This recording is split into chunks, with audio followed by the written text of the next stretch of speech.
Hey, I'm Annabelle. I'm a huge nerd, and I started my business Modular Realms making magnetic double-sided dungeon tiles. Ooh, and I'm Kate. I discovered poi when I was in a circus. I loved how it felt, and I did my PhD studying its effects on health. And now I run a company, SpinPoi, that works with poi as a therapeutic tool. And today, we're talking about our journeys from student to business owner. What is your business? My business is making magnetic dungeon tiles. So for anyone that doesn't know Dungeons and Dragons, it's a tabletop role-playing game. So it's a game basically where a bunch of friends sit around the table. There's usually a narrator that starts to tell a story, and everyone sitting around the table is playing a character, and you go on adventures together, you solve problems. What I make are the dungeon tiles. So you often go into battles and you have little mini figures, and you often want to know, where they're standing and what's going on. So you can build up an environment like that. You can make walls to stick on it. The magnets spin in the sockets, so they auto-rotate, so it can be in, any position. I design them, work with a manufacturer to get them made, and then I sell them through my online store. And when I'm releasing a new product or something, I have a Kickstarter so that I can afford the molds or the steel tools to get it done. And what's your business? My business is rooted in poi. So poi is Maori, the indigenous people of New Zealand, a Maori tonga or treasure.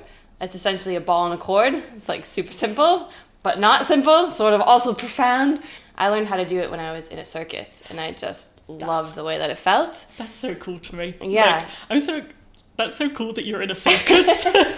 Yeah, then I just realized it could help a lot of people, but I was having trouble bringing it to places like hospitals and aged care facilities because there wasn't this kind of clinical research on it, even though there's all this Mataranga Māori knowledge. So I did my PhD studying its effects on health, and now mainly a service-based business, so I mainly train people in how to work with poi as a therapeutic tool. So it's really everybody from teachers and physiotherapists, psychotherapists, people working in mental health, hospitals, aged care, all kinds of people who want to work with poi to improve quality of life for their clients. That's so badass. That makes me real happy. Hooray for our businesses! So how did you get into poi? I saw someone in the circus that I was in doing poi. It wasn't part of the circus. He just knew how to do it. And it didn't really interest me at first. It looked kind of boring. I was doing all this like high-flying, flying stuff, living on the edge. And I was like, oh, that's just spinning the thing around, like meh. But I just slowly became intrigued, and I also had an injury. I tore my rotator cuff at some point. Oh God, that sucks. Yeah, so I did become curious about it, and I was limited by my injury and what I could do. And so I just gave it a try, and like the second that I started spinning it around, I was like, this feels so awesome. Like I didn't know anything about it. Just felt really like meditative but engaging and relaxing, and that's how I first learned about poi. What prompted you to think about making these tiles? So when I came to New Zealand, I moved here to do my PhD. I was making antibiotics for tuberculosis. I'm a chemist, or was a chemist. And I was like, into New Zealand, no one knows me. I can sort of find my own, like if I'm going to make friends, I might as well make nerdy friends. Totally. So I joined some D&D clubs. I'm the dungeon master, so I'm the person that builds the story, narrates the world, and sort of facilitates the game. And I just started making stuff on my own. And then the thing that really catalyzed me to go from student to doing this, I was in a car crash and whacked my head, and I had a brain injury. I had to take some time off from my PhD, and while I was doing it, I couldn't read, I couldn't watch TV, it was so boring. So the one thing that I could do was make things with my hands. It was like the spatial part of my brain wasn't affected so much. I just started creating things and putting my like everything I had into it because it was the thing I could do. Yeah. And it just sort of kept growing from there. And then when the business was actually becoming a business, I thought, do I want to go back to my PhD?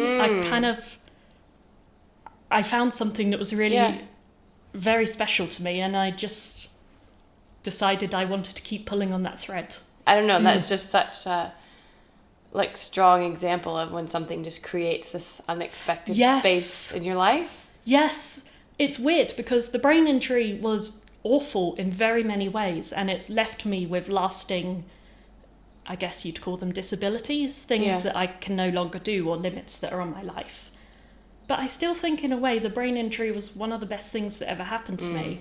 It really set me on a path of adventure and discovery, and I wouldn't change it for the world. Yeah. Yeah, I mean, I never intended to start a business either. I think it sort of happened similar to you. I did my PhD. I knew I wanted to do it on Poi because I knew that Poi could help a lot of people. And that's like as far as my thinking went. So I just, upped my life and moved to New Zealand because Poi started here. Makes sense. Did that research, and I had absolutely no plan afterwards. And I basically didn't start a business until it was like hitting me over the head that I was already running a business. Like, I didn't think of it that way at all. I was just finishing my research, and then I thought, oh, okay, how would this work with seniors, like in an aged care facility? I'll just go there. I didn't know anything about market research. I was just following what I thought made sense. Yes. It's like, I'll just go there and try it and see what would people need to support them in doing this. And then I was getting asked to give workshops. It's like, okay, I'll just go there and, see what resonates with people. And then it wasn't until I entered one of those entrepreneurial competitions at the University of Auckland, and I had to have a company in order to accept the prize money. Oh! And that's the only reason I incorporated. Nice. It.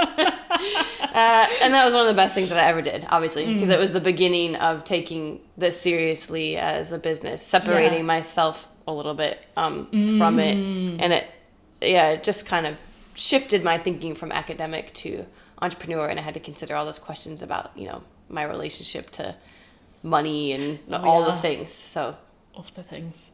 How did you learn to business? Okay. I would not say that I know how to business, first off. Maybe we should make that clear. We're very much in our journey. We're not, we haven't completed our journey. Yeah, never will. Yeah, no, that's very true. Never will. I hope not. It all has happened very organically. So sometimes when I go back and give presentations to students who want to be entrepreneurs or people interested in business, and I hear like some of the content, and it's like, they're like making the business plans and like doing all the things, and I'm just like, I never did any of that. I made my first proper business plan like 3 months ago. Did you really? Mm-hmm. Why did you make it? Well, I thought I'd probably better do a course in business. Did you actually? Yes. That's so funny. Did you learn anything? Yeah, actually a whole bunch. It was really useful. Yeah. I did have support, especially through the University of Auckland. I did have like a year in an incubator, but it felt more like conversations with a mentor, just about what was going on. I guess I still feel that way. It's like, if you're learning by doing, you're in the thick of it. You're just doing the things, and you're working out what's working and what's not working. Yeah. And I talked to a ton of people. I had like this huge run of asking random people to have a coffee. Yes. Yeah. Like, not random people who were doing something related to what I wanted to be doing, who were running a business, and just like talking with them. Yeah. I read a ton of books along the way, not all on business necessarily, some just on working on yourself or other aspects that fed into it. I guess long story short, doing things and talking to people. Yeah.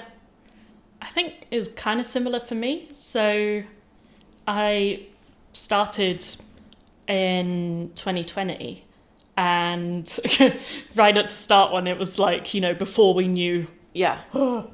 But it was when people were asking me and going, can I buy this? Can you sell it? Like, And I thought, well, if I am going to give it a go, I kind of need to learn how to. Yeah. And really luckily, the university was doing a summer program, a 4-week program that they call Summer Lab. It genuinely changed my life forever, which is nuts to say about a 4-week program, that it literally changed my life forever.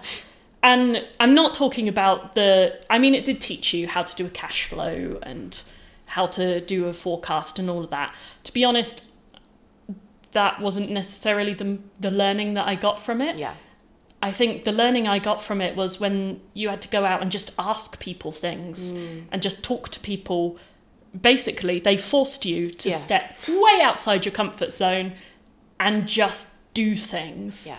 And it was amazing when I was doing things that it actually happened and worked. And like, I never thought that I had the power to do this. Yes. Like, that's the feeling I got as well. I think everything that I got from all those meetings in the university was actually just the vote of confidence. Yes. That was the turning point for me. As other people actually believe in what I'm doing. Yeah. And they believe that I can do it. Yes. Oh, God. That's something that I really have learnt. Because a lot of people say, oh, you just need to believe in yourself.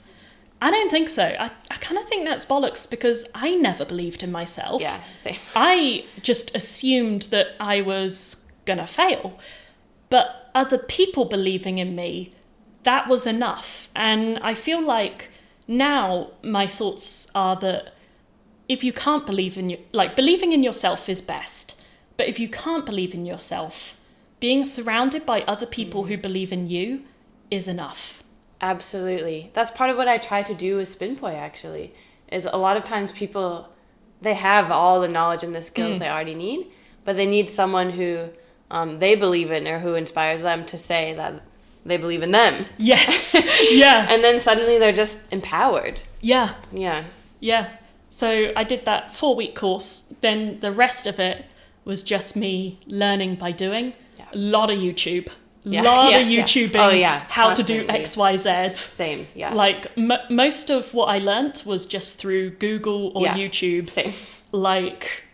And I think just making a lot of mistakes. I was gonna say that. Google, YouTube, and mistakes. Yeah, those are the 3 key, I don't know, founding stones, whatever it's called. Yeah. How old is your business, and how has your business model evolved over its lifespan? So my business is coming up to 4 years now. It will. Nice. It's like 3.5, 3 3/4. Yeah. I answered this in an interview last year and I accidentally missed out a year. And I don't know, I've been feeling real bad about that ever since. Have you? Yeah. Yes, now's your chance to redeem yourself. Yes. I made a mistake, guys. I forgot there was an extra year in COVID. But yeah, I started with having a Kickstarter because I was doing a physical product. Yeah. I didn't have anything, so my first Kickstarter allowed me to afford a whole bunch of 3D printers, so I could print a bunch of the first terrain. Yeah. And then my second Kickstarter allowed me to get steel tooling for proper injection molded pieces. Nice.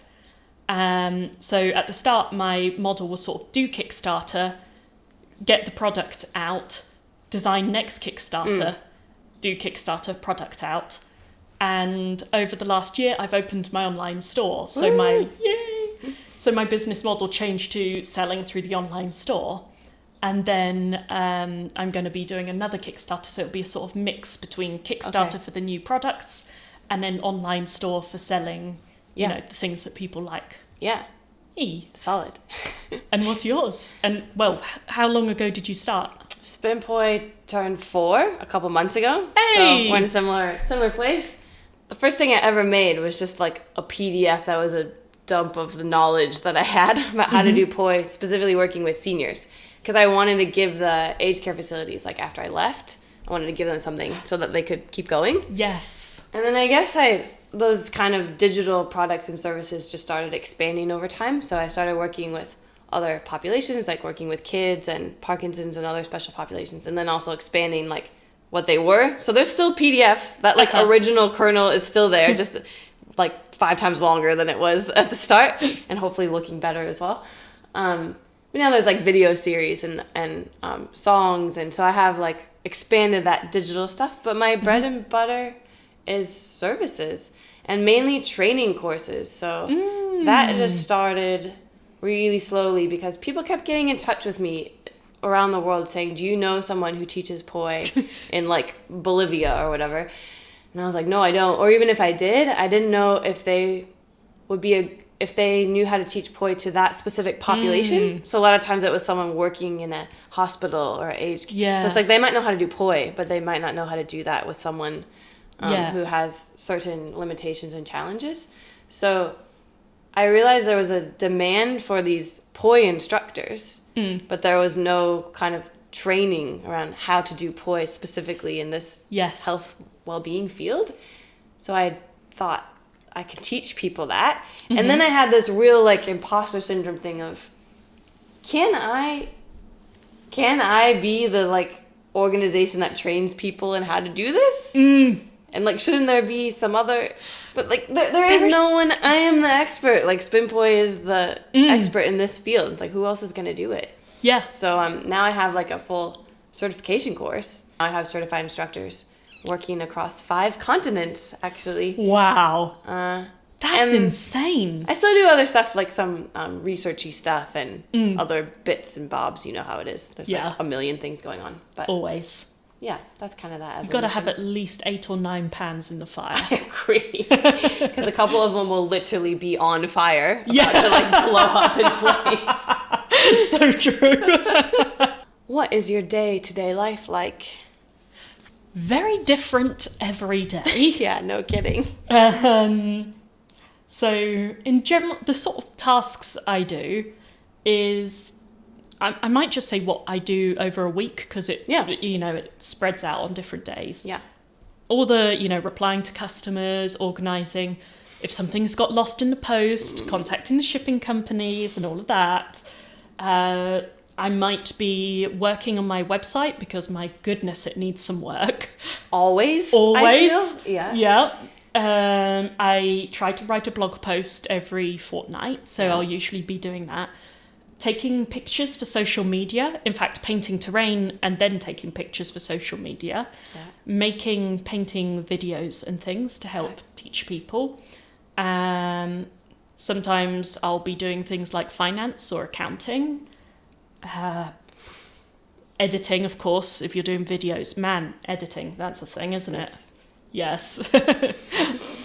There's a whole bunch more that I'm forgetting. But I know there's actually, when you were listing things, I was like, that's a lot of things. And I was like, it's probably not even that's not even a third. Things. I'm just real bad at remembering. Yeah, me listing. too. I was thinking you're so good at remembering. When you were like going, I was like, am I going to be able to remember that many things? No, I'm just able, because there's so many that I'm able to pick what seems like a lot. I think I'm doing all of those same things. I'd say customer support. That's like not how I think of it in my mind. This feels like a very official term, but answering emails. Yeah. People have a lot of questions. I do a lot of video calls with people who just are like, hey, I'm thinking about wanting to do poi in this way. And I just like have like a little chat with them. Also, things breaking. Yeah. Back end things. Yes. Orders, exploding, like... Yeah, why is that thing not working? Exactly. How do I fix it? Why did I go to spinpoi.com and it took like 20 seconds to load the homepage? Yes. So, damage control, I would say. All the back-endy things like finance things and getting things set up in the CRM and whatever. Yeah. Social media things. Applying for grants. I still end up applying for grants because they come up and I think that's a great opportunity, and then like 20 hours later I'm like, why am I doing this again? And then I just have all these random projects that just come in that I never know. Like, for example, right now I'm working with the Kidney Society and I'm filming a video series with them on exercises that people in all stages of kidney disease can do with poi. So it's like cool. Projects like that just kind of like come in, I do them. And like prepping for speaking, I do a lot of like conferences or going back to the University of Auckland or whatever, giving talks. And every single one of those times, you've got to prepare your stuff again. Like, it's like sort of the same stuff, but sort of not. Is that all the things? Trying to upskill in general, but that happens naturally, I think. A new project comes in and it's like, oh, now I need to learn how to do the thing. Yeah. Yeah. I just realised a big one that I missed from my list is finding and working with suppliers and manufacturers. Yeah. So finding people that will make magnets to my specification, my strength and size. Yeah. And that, I like to have them made in a company that I would be happy to support. Getting packaging designed, organised. With the manufacturing, like finding a manufacturer, then working with them, negotiating the next production run. Yeah. There's a whole bunch. And in between that, I like to try and design new things. Right? The capacity to actually make new things. It's challenging when the upkeep takes such a big chunk of time. Yes. Yeah. I've almost made a physical product multiple times over the past 4 years. So I've done like all the parts of that journey. It's just I didn't end up with a physical product to show. You did all the walking, but you never got the badge at the end. Yeah, that's true. Oh, where is the business now? And I should say we're filming in January 2024. True. So where is the business right now? Where is the business right now? That's a good question. Physically, it's in my bedroom in Auckland, New Zealand. Where is it? I don't know. Sometimes it feels like it's in the zone of being a huge failure, and other times it seems like the most successful thing ever. But essentially, I'm focused on growing the base of instructors. Mm-hmm. So this year I did an experiment and I did a ton of traveling. And by this year I mean last year, because it just became a new year. Last year I did a ton of traveling. I wanted to experiment with, can I take these facilitation courses on the road, anywhere? And so I went to like Australia, Bali, Canada, US, like all within 6 months. It was a good learning. Financially, it was, but I'm glad that I did that and just figured out I could actually do this from anywhere if I wanted to. So now I'm kind of recalibrating. I didn't really plan for what happens after that. I just did that, and then I was like, that's a later problem, and now it's later. So I'm... oh, gosh. I do that all the time, where I'm like, that's a problem for future Annabelle. And then I'm like, you. Yeah, that. So I'm waiting for a few grant applications to see the outcome of those, which might shape the next 6 months. And also continuing to run training courses, so I have one of those coming up soon. So for the past year, I've been working on my website and like trying to make it better, doing a lot of the maintenance-y stuff. Yeah. So I'm going to be continuing with that a bit for the start of this year, but also I'm going to be working on designing some new things. Yay! Which I'm really looking forward to, because since the second Kickstarter, pretty much my time has been on fulfilling that, and then getting the website up, and even things like just teaching myself website design. Totally. It takes a lot of time. And teaching yourself accounting, even teaching yourself video editing. I know. So I did a bunch of upskilling and just making stuff better last year. And now I get time to design some new things. Yes. I can't Can you tell us about the new things, or is it a secret? Oh. I'll leave some things a secret for when we're doing the next Kickstarter, but there's a bunch of new terrain surfaces, and I'm going to be working on doors, windows, things that can actually make it properly unique, and stuff that you can easily customize it to make, with the same pieces, wildly different rooms, so you only have to carry, store half as much. Amazing. Oh, I don't like this question. Oh, God. It's not that scary. I think I'm just insecure. Where do you want to be in 2 years? 2 years. Oh, man, I really should have thought about this. Yeah, I didn't think about it either. God damn it, Annabelle. I know. Let's work through this. So 6 months, I want to have my Kickstarter. I want to have my new production line. I want to be selling to retailers. Nice. Yes. Wow. That would be so cool.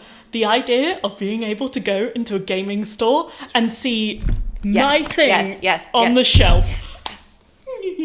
So getting it with retailers, and hopefully those two things should get me a whole bunch of income that means that I can employ someone, even if it's just part-time, to do some of the marketing, social media, employ an accountant. Yeah. Maybe even employ someone like part-time or whatever to do some of the web upkeep. Yeah. Basically, start offloading onto other people.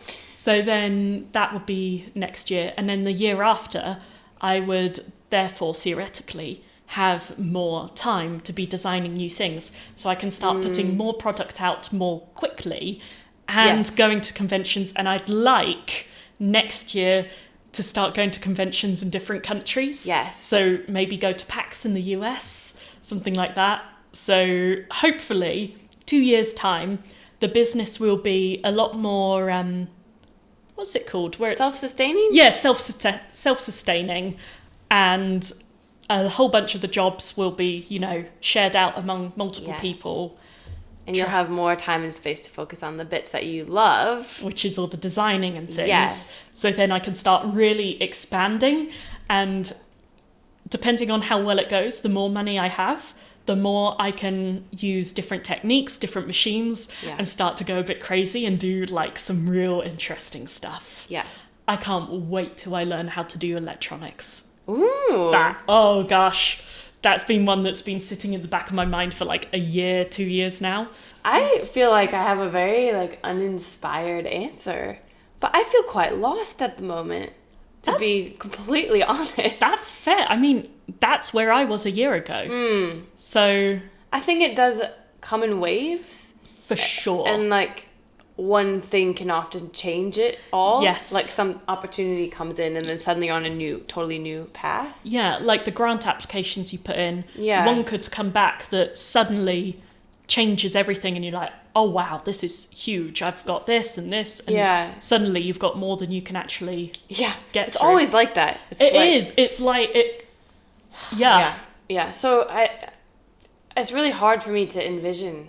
I know, like, how can you get there if you don't know where you're going? Like, I understand. I never know where I'm I going. never know where I'm going either. And I think maybe for now I'm okay, like, not being able to get there. So I'm just going to stay the course with, like, my training courses. And I'd like it to just be... I'd like to figure out a way to have a bigger reach. Because right now it feels still like a little bit of a struggle. Like, I've been in sort of the same space with SpinPoi for a couple years. So something needs to change in order to keep growing, but I'm just not sure what yet. And I have so many ideas. It's not a lack of ideas. It's just like, which one to move on, when, does it require capital? Like, there's just so many factors, and like for now, not one isn't jumping out to me as like, this is the way. Yeah. So I'm just kind of like still. Honestly, that's kind of exciting. Yeah. Because that there's so much potential to just follow what's cool. You're not tied up specifically. If an opportunity comes, you're ready. Totally. And I think it's important to appreciate all the phases. Like at the beginning, I spent a lot of time dreaming about, if SpinPoi reaches this size or that, it's going to be so great. But then, when I speak to other business owners who have a lot of employees and the company has really grown, they often tell me they really miss the beginning phase when they had all this autonomy and less responsibility and they could pivot faster and everything was really exciting and new. And I think every phase is going to have different challenges. Yes. So whatever phase I'm in, I'm like, let's appreciate this one. Yeah. Like sometimes that's really hard and it feels shit. But like in general, I'm like, let's appreciate this for what it is because it might never be like this again. Yeah. The more that we continue to grow and whatever. Yeah. Oh, what would be your pie in the sky dream? Oh, like, let's say money's not an object. Let's say you have the best luck in the world. Something just amazing happens. Or you can just dream. All that I actually want to do in SpinPoi and anything else is like help people. And I feel like if I didn't have the financial burden of like trying to make ends meet, I could actually just go wherever I was most needed. This sounds like really weird all of a sudden. But like that would be my dream, to be like, where can I do the most good and to just be able to go. Like and just be of service. Like that sounds so It sounds like I'm trying to say something nice, but that's actually what I feel. No, I get it, because I kind of feel it's weird to say that when I've got a commercial business selling a product, but I feel that call to try and do good. I kind of have quite a strong feeling that the world's not amazing, really, a lot of the time. But I feel like it's almost our duty to make the world better for the generation that comes next. Yeah. And just try and ensure in some way that the baton we pass on is just a little bit lighter for them. Yeah. And so the wanting to do good and try and change things and make things better, I really feel that, to be honest. Yeah. So I'm not sure I can, like, do you have, like, something specific in mind when you think about pie in the sky dream? Well, for me, I mean, I've got my sort of selfish pie in the sky dream. Yeah, go on. So my selfish one is that I would love to be able to have my own workshop. So this is my dream. Probably not going to come true. Probably not even practical. But the dream is that I would get maybe a farm or a small holding or something, and in the barns, or one of the barns, I would build like a big workshop. I'd have a laser cutter, I'd have a 3D printer, maybe a tabletop injection molder, all sorts of things. And then I'd also have some spare rooms, maybe little cottages or caravans or something. And I would say to all my friends, because a lot of my friends are people that make things, and I would say, the door's always open, you're welcome. There's accommodation for you, stay as long as you like, be it 2 weeks, 6 months, 3 years, bring your partner. You don't have to hang out with me at the house. The workshop's there. I would love it if you are doing your own projects, I'm doing mine, but we can still, chat every now and then. And I could be creating things. And then when I'm not creating things in the workshop, I'd be traveling to conventions and selling terrain, meeting all the nerds, geeking out, like just sharing ideas and creating and traveling. And then I don't really want to be rich. Like I guess to have a workshop like that, you need a decent amount of money. But like, I don't know, a fast car or whatever, that's never really... Yeah. I'd rather a practical boot. But I would like the business to have money that I can do charity things. So I have ideas. There's been a lot of research in how role-playing games can help people. It can help neurodiverse people learn things like social skills, learn maths, learn empathy, teamwork. There's also experiments of it being used with convicts and people who are in prison, and helping them learn all these really vital social skills. Yeah. And it's also a place where people can kind of fail safely. Totally. So I've seen people come out in games because they've played a character who's either a different gender or has a different sexual orientation, and they've played the character, seen that it's okay, and they've kind of learnt that it's okay for them. And it's so special. And seeing, a kid that hadn't spoken, I think it was in 5 years or something, they were selectively mute, saying their first words at a table of mine. It's so beautiful, and it's such a privilege to see. And I would love to be able to do that for more people and make this a thing, and like maybe fund some more research into this and teach people how to do this so that everyone can help their friends and just... it'd be so... It's exactly how I feel.